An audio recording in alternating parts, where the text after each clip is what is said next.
1991 Review. The Celestial Lord returns to the mortal realm. Welcome, fellow Taoists, back to 1991 Review. At the end of the previous episode, the moment Han Li, the Celestial Lord Han, took action to annihilate the Devil Path remnants of the Ghost Spirit sect, the heavenly secrets immediately stirred. News swiftly reached the Shattered Soul Ancestor, one of the old monstrous figures of the Devil Tao, as the unfortunate casualties included trusted subordinates of Wang Chan, a heavenly devil presiding over a region. The ancestor quickly sent a sound transmission talisman. Upon learning of Wu Hong's demise to the Shattered Soul Ancestor's message about someone causing trouble at the Sea Kingdom branch, Wang Chan was enraged beyond measure. He immediately issued a heavenly devil command for all devils to find the perpetrator and ensure he would be forever unable to reincarnate. A bloody storm was beginning to brew in the mortal realm.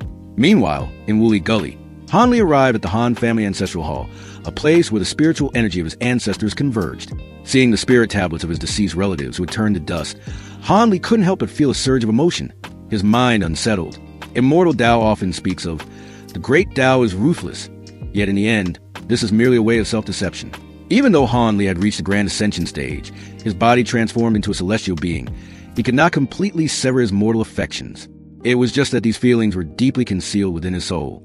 Thinking this, Han Li slowly approached the spirit tablets of his parents and younger sister, pausing to gaze silently. In his mind, warm memories of the past continuously flooded back like a torrent. However, just as Han Li's emotions were overflowing, the ancestral hall's door was shoved open, and a cold draft carrying the aura of mortals rushed in. Immediately after, a middle-aged scholar with a refined bearing and a bearded giant with a firm face stepped inside. These two were Han Tianxiao and Li Feng, the nth descendants of Han Li and Li Feiyu. The moment he opened the door and saw someone inside, Li Feng immediately shouted, spiritual power gathering in his hand, rushing to attack Han Li like an arrow, truly worthy of being a descendant of Li Feiyu, daring to challenge Celestial Lord Han upon first meeting. Yet, very quickly, Li Feng's face changed dramatically. A flash of azure light appeared, and the young man was immediately sent flying backwards by an invisible wave of spiritual force from Han Li. Not far away, Han Tianxiao also showed the proper demeanor of a descendant of Celestial Lord Han.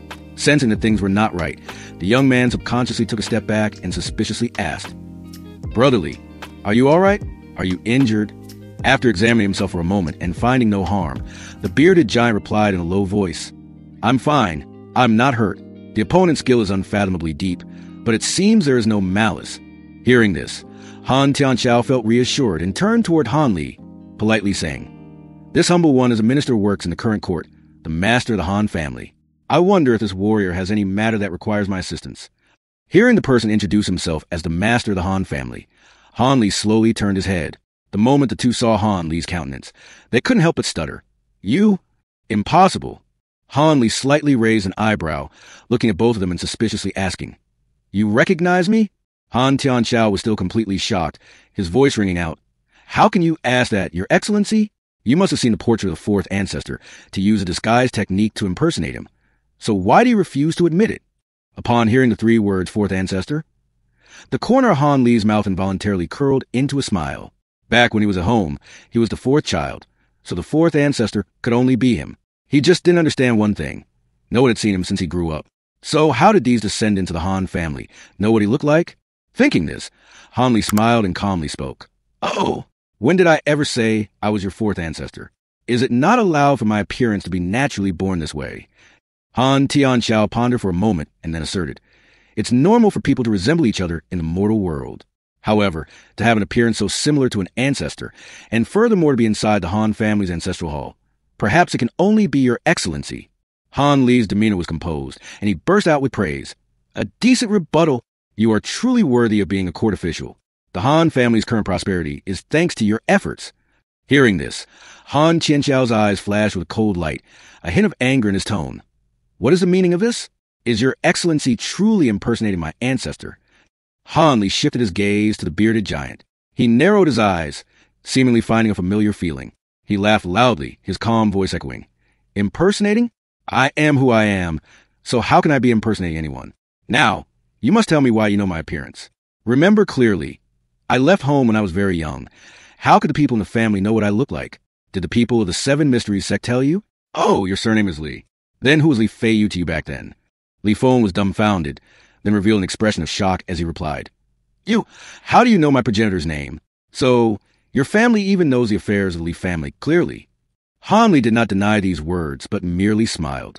Meanwhile, Han Tianxiao was startled upon hearing Han Li mention the Seven Mysteries sect and Li Feiyu, and he asked with a trace of doubt, "Your Excellency keeps referring to yourself as the ancestor. Moreover, you must know that the ancestor Han left home when he was young, and no one knew where he lived afterward. But so many years have passed. Does this mean your Excellency is over 200 years old?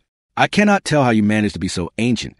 While Han Li's descendants were still filled with suspicion, Li Feng quickly cupped his hands and said, "Excuse me, your Excellency, are you, as people often say, a cultivator? If this is true, and your Excellency is a cultivator, then someone of your status would not casually interfere with us mere mortals. May Senior perhaps prove his identity? After all, this matter is of great importance, and Brother Han and I cannot easily trust someone based solely on words." Following this, to verify the identity of the person before them, Han Tianxiao presented several of the ancestors' old belongings to test Han Li. Very quickly, Han Li, without needing to think, picked up each item and detailed its origins. "This small bow and arrow belonged to my second brother, Hanju, and this wooden hairpin belonged to my mother." This undeniable recognition completely convinced Han Tianxiao and Li Feng. Both knelt down to Cao. Unfilial descendants pay respects to the fourth ancestor.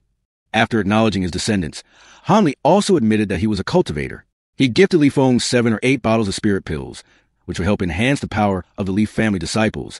This gift held the essence of a true immortal and could ensure the Li family would not have to worry about cultivation resources for several hundred years. Next was the gift for the Han family. Han Li took out over 1,000 thoroughly refined gold-devouring beetles from a storage pouch, restructuring them into a spirit-devouring sword, a powerful ancient spirit treasure. He then instructed Han Tianxiao that this sword could only be used 3 times to save the clan in times of grave danger. Each use would annihilate all living beings within a 10-mile radius. This might was enough to destroy a small sect force. Along with it was a jade pendant inscribed with talismans, a spiritual artifact with sentience. Only those wearing it could draw the sword. Having imparted his decree, Han Li then flew away, transforming into a streak of azure light and vanishing into the horizon. Li Feng and Han Tianxiao stared at his disappearing figure for a long time, still stunned, lost in thought, their hearts surging like a stormy sea. They looked at each other, knowing that this fateful encounter would change the destiny of their 2 families, guiding them from mortals onto the glorious path of cultivation. That brings us to the end of Chapter 163 of A Record of a Mortal's Journey to Immortality. Farewell and see you, fellow Taoists, in the next videos on 1991 Review.